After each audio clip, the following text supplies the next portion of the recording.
Seja bem-vindo ao nosso canal. Antes de continuar, deixe um like nesse vídeo. Inscreva-se no canal para continuar recebendo novos vídeos. Aquele que comer o pão ou beber o cálice do Senhor indignamente, será réu do corpo e do sangue do Senhor. Alguns pontos aqui nessa declaração. Aqui o Senhor Jesus Cristo diz que a ceia é alguma coisa que tem que ser levada a sério. E que Deus a leva a sério. E que as ordenanças de Deus não devem ser tripudiadas e nem desprezadas, porque elas trazem consequências eternas. Paulo aqui diz que aquele que comer o pão ou beber o cálice do Senhor indignamente será réu do corpo e do sangue do Senhor.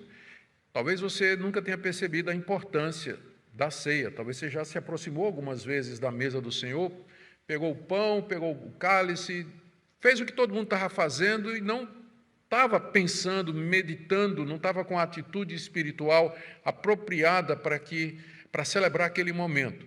Veja a seriedade. Paulo diz, primeiro, que existe uma forma indigna de você participar da ceia. Aquele que comer o pão ou beber o cálice do Senhor indignamente. O que seria participar de maneira indigna? A gente tem que interpretar à luz do contexto. Qual era o contexto? Era um contexto em que os coríntios se aproximavam da ceia com o coração cheio de amargura, de rivalidade, de disputas, de confusão, brigando uns com os outros, alguns bêbados, alguns tinham tomado vinho demais durante a festa do amor, ou seja, a atitude completamente inapropriada para a celebração da ceia. É isso que é participar da ceia do Senhor de maneira indigna. E o castigo, aliás, a consequência disso, Paulo diz aqui, é que essa pessoa se torna réu do corpo e do sangue de Jesus. Ela se torna culpada da morte de Cristo, como Judas, como os sacerdotes e os fariseus e os escribas, como Pôncio Pilatos e como os romanos que penduraram Jesus na cruz e aqueles soldados que o atravessaram com pregos. Você se torna réu, culpado da morte de Cristo. Você consegue pensar numa coisa mais séria do que essa? Você se torna culpado de ter crucificado Jesus Cristo, de tê-lo morto. É isso que acontece quando se participa de maneira indigna da ceia do Senhor. Isso pode ser alguma coisa, pode parecer alguma coisa muito grave e séria, mas nós vamos ver aqui a argumentação de Paulo em seguida, exatamente para impedir que aquilo acontecesse ou continuasse a acontecer na igreja de Corinto. O que é que os coríntios deveriam fazer? Então, são 3 atitudes que Paulo recomenda que ele determina a partir do verso 28. Primeiro, que cada um deveria se examinar antes de participar da ceia. Dada a sua seriedade e a gravidade do pecado, de pecarmos contra a pessoa de Cristo, por tomarmos de maneira indigna a ceia do Senhor, é necessário, portanto, que nós nos aproximemos da mesa do Senhor com todo cuidado. Examine-se o homem a si mesmo, ele diz aí no verso 28, que cada um examine a si mesmo e assim coma do pão e beba do cálice. Examine a você mesmo quanto ao seu entendimento. Você entende o que é a ceia do Senhor? Você entende que ali Cristo está presente espiritualmente nos 2 elementos? Você entende que isso é em memória dele? Você entende que aponta para a sua segunda vinda? Você entende que aquele cálice é da nova aliança, que o sangue foi derramado pelos pecados? O sangue da nova aliança? Se examine quanto ao seu estado espiritual. Você está amargurado? Você está ressentido, frustrado, irado? Porque essas emoções e essas atitudes, elas não condizem com aquele momento. O momento em que nós vamos nos aproximar de Deus e participar dessa ordenança que aponta para a morte do seu filho exatamente por conta desses pecados. E aí você se aproxima com esses pecados impenitentes, sem arrependimento, sem uma atitude de quebrantamento, de pedido de perdão? Eu entendo, embora o apóstolo Paulo não diga aqui, que se ao examinar-se o membro da igreja de Corinto percebesse que ele estava realmente numa atitude ou com uma disposição espiritual imprópria, ele poderia, arrependido, pedir perdão e participar, porque vejam como Paulo diz aqui, que cada um examine a si mesmo, e assim coma do pão e beba do cálice. Ele não está proibindo que participe, mas pressupõe, então, de que durante o exame a pessoa percebeu o seu estado e que ela confessou o seu pecado e pediu que Deus o perdoasse, e então participou corretamente. Essa é a razão porque nas igrejas históricas geralmente se dá um período para que os que vão participar da ceia do Senhor façam confissão dos seus pecados, que as pessoas se examinem. Algumas igrejas reformadas são muito estritas com relação a isso. E agora vocês podem entender, eu ia contar aqui a minha experiência durante o período que eu morei na Holanda e na África do Sul, e frequentava igrejas reformadas. Não eram igrejas presbiterianas, mas igrejas reformadas. Toda igreja presbiteriana é reformada, mas nem toda igreja reformada é presbiteriana, né? Tem batista reformado, tem congregacional reformado e por aí vai. Mas as igrejas reformadas que eu participei, elas tinham um costume, elas celebravam a ceia 4 vezes por ano. 4 vezes por ano. E eu ficava curioso para saber, até o dia em que, faltando uma semana para a celebração da ceia, 2 presbíteros bateram lá em casa. Eles disseram: nós viemos examinar vocês para saber se vocês estão em condição de participar da ceia do Senhor.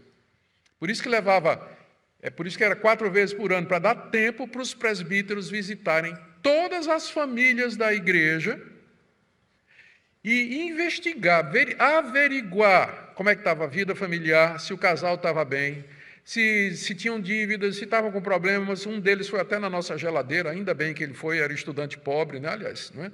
E depois chegou uma cesta básica lá da igreja. Eles foram ver o estado geral, eles viam o estado geral, e aí então eles abriam para a ceia do Senhor.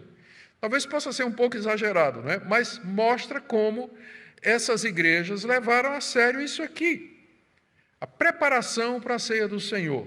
Aqui no caso, Paulo está dizendo que um exame inicial tem que ser feito pela pessoa.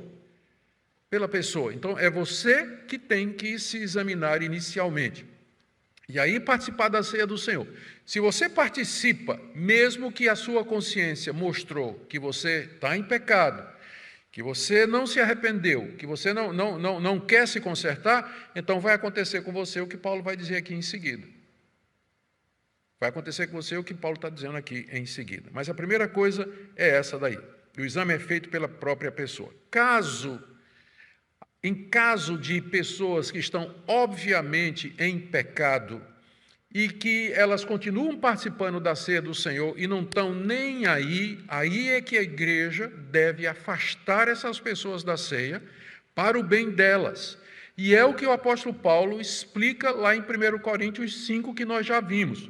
Você se lembra quando a gente chegou em 1 Coríntios capítulo 5, onde Paulo trata do problema de um membro da igreja que estava vivendo com a sua madrasta. Era um caso de imoralidade público. Caso público. E Paulo, então, manda que aquele membro da igreja seja disciplinado. E no final do capítulo 5, o apóstolo Paulo diz assim, a partir do verso 9, na outra carta escrevi a vocês que não se associassem com os impuros. Me refiro com isso não propriamente aos impuros desse mundo, aos avarentos, ladrões ou idólatras, pois nesse caso vocês teriam de sair do mundo. Mas agora escrevo a vocês que não se associem. O que ele dizer não se associar? A coisa que vem à mente é exatamente aquelas festas em que todos os membros da igreja participavam juntos, estavam juntos e comiam juntos. Fazer uma refeição com alguém no Antigo Oriente equivalia a entrar numa sociedade, demonstrava intimidade, demonstrava algum tipo de ligação. Então, Paulo diz, não é? vocês não se associem com gente que se diz crente, mas que é avarento, ladrão, idólatra, etc. Com esses, final do verso 12, olha, nem mesmo comam com alguém assim. Ele não está falando assim, do tipo, não abra sua casa para essa pessoa almoçar com você. Não, o comer aqui é o comer a ceia, é participar daquela festa comunal com os irmãos. Porque se ele participasse, estaria com isso dizendo que está tudo bem. Ele está aceito na comunidade mesmo vivendo em pecado.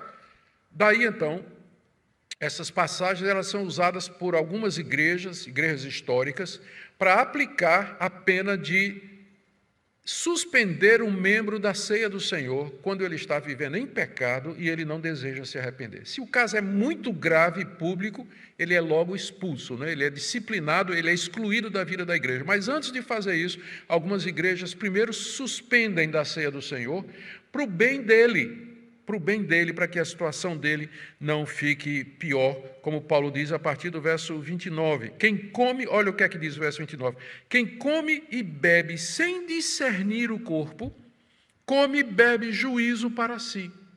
O que é discernir o corpo? Duas interpretações. Quem come e bebe sem discernir a unidade do corpo, a igreja é chamada o corpo de Cristo. E o problema, um dos problemas que estava acontecendo, era exatamente que essa unidade estava fragmentada pelas divisões que se manifestavam quando os coríntios se reuniam. Então, quando deveria haver união do corpo de Cristo, estava havendo divisão. Então, eles não estavam discernindo o corpo de Cristo, estavam dividindo o corpo de Cristo com todos aqueles partidos, né, todas aquelas facções. Essa é a primeira possibilidade. Mas o contexto mais imediato requer a outra interpretação, que o corpo aqui é o corpo de Cristo. Uma vez que ele já falou, isso é meu corpo, essa é a regra geral de interpretação, né? Quando você vai pegar uma palavra, vê como é que ela é usada no contexto imediato. E essa palavra foi usada poucos versículos antes, para registrar o que Jesus disse, isso é o meu corpo. Então, quando Paulo diz, quando você come sem discernir o corpo, ou seja, quando você come o pão e bebe o cálice sem perceber, sem discernir ali, discernir espiritualmente a presença do corpo de Cristo e do sangue de Cristo, então você está profanando a ceia do Senhor e você, nas palavras de Paulo aqui, come e bebe não graça, não perdão e não misericórdia, mas juízo para você. Você está comendo e bebendo juízo para você, quando você participa sem discernir, sem entender, sem perceber a presença de Cristo ali. Essa, inclusive, é uma das razões pelas quais a gente não dá ceia à criança. Porque aqui está claramente requerido que quem vai participar, ele tem que discernir, exercer um ato de compreensão teológica e espiritual de que aquilo ali é a presença espiritual de Jesus Cristo. É a presença espiritual de Jesus Cristo. Por outro lado, quando uma criança já está na idade em que ela compreende isso, ela deveria ser admitida. Uma vez que ela entende, uma vez que ela dá mostras de que ela já percebe, ela compreende ali o que é que a ceia significa, então ela já pode participar da ceia do Senhor, naturalmente, não é? Professando a sua fé, em algumas tradições, sendo batizada. Então, essa é a razão para o autoexame, no verso 29, para evitar que a pessoa comesse e bebesse juízo para si, que era o que já estava acontecendo. Olha o que é que Paulo diz nos versos 30 a 32. É por isso que há entre vocês muitos fracos e doentes, e não poucos que dormem. É por isso que há entre vocês muitos fracos e doentes, e não poucos que dormem. Dormir aqui é morrer. É morrer. Então, a expressão dormir é usada no Novo Testamento com frequência para a morte dos crentes. Não porque eles perdem a consciência, mas porque para nós a morte é como sono, porque a gente vai acordar. Não tem nada a ver com perder a consciência. A Bíblia é clara de que quando a gente morre, a gente continua consciente, sim. Ou no céu ou no inferno. Mas a morte para o crente é como sono, porque a gente morre, mas a gente ressuscita, a gente acorda do sono da morte, para a glória de Deus. Mas o que estava acontecendo? Deus estava julgando a igreja de Corinto. E como é que Deus estava julgando a igreja de Corinto, que estava profanando a ceia do Senhor? Mandando fraqueza, doença e até, eu ia dizer a palavra matando, mas é feio, né? Mas muitos ali já tinham ficado doentes e fracos e tinham morrido como resultado do juízo de Deus sobre eles. E tem gente ainda que acha que o Deus do Novo Testamento é diferente do Antigo, né? O Deus do Antigo Testamento é muito severo, é muito brabo, né? Faz juízos e traz castigos. Ué, você nunca leu o Novo, não? Nunca leu o Novo Testamento, não? Nunca leu a história de Ananias e Safira? Você nunca leu aqui o que estava acontecendo na igreja de Corinto? O juízo de Deus sobre a igreja. Mas esse negócio de doença é do diabo. Esse negócio de fraqueza e tudo é coisa do inimigo. Eu não aceito, decreto que não existe nada. Sai! Mas olhe direitinho, às vezes é Deus. Olhe direitinho antes de você dizer que é coisa do diabo, porque às vezes é o próprio Deus que está fazendo isso, está julgando o seu povo. O povo que menospreza as suas ordenanças, as coisas santas de Deus são tratadas da forma errada, e Deus reage a isso. E ele faz isso, Paulo diz aqui, porque nós deixamos de fazer a nossa parte. Verso 31, porque se julgássemos a nós mesmos, não seríamos julgados por Deus. Se a gente fizesse aquilo que Paulo disse, examine-se antes de você participar. Não participe levianamente, mas examine-se antes de participar. Se a gente se julgasse, porque se examinar é fazer um autojuízo, você julga se você está em condições ou não de participar, à luz da palavra de Deus.